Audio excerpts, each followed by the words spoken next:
boşlayam lek takdirdan ağlasa yaşayman kim faryod solib oshga urmam aziz boshlayam lek takdirdan ağlasa yaşayman kim faryod solib oshga urmam aziz boshlayam shukrlayman oyoq qo'lim salomatdir garni olsa bu xudoga omaddir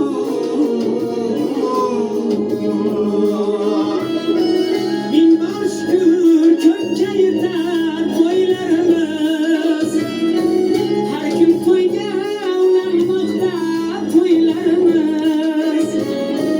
tirik jonni rizqin berar qodir Xudo elga tinchlik surar duo to'ylarimiz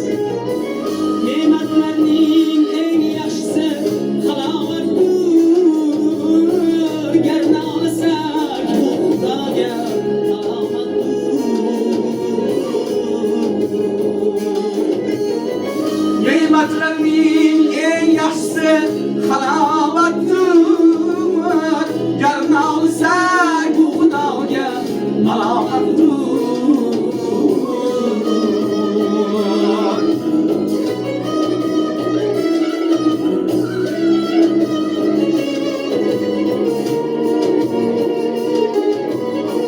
to'rt yonimda topganimchil yor do'stlar bilmaydi buncha kamu buzlar farzandlarim kulgusini eshitsam bas xotirjamman ko'rmasa ham mayli ko'zlar qalbing bilan yurish ham bir karomatdir garni olsam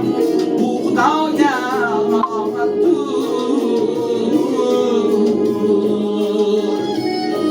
kimga erta kimgadir kech kelgay davron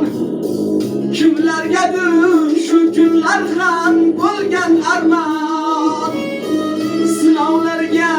sabr qilmoq qanday go'zal shunda o'zi qo'llar bizni buyuk rahmat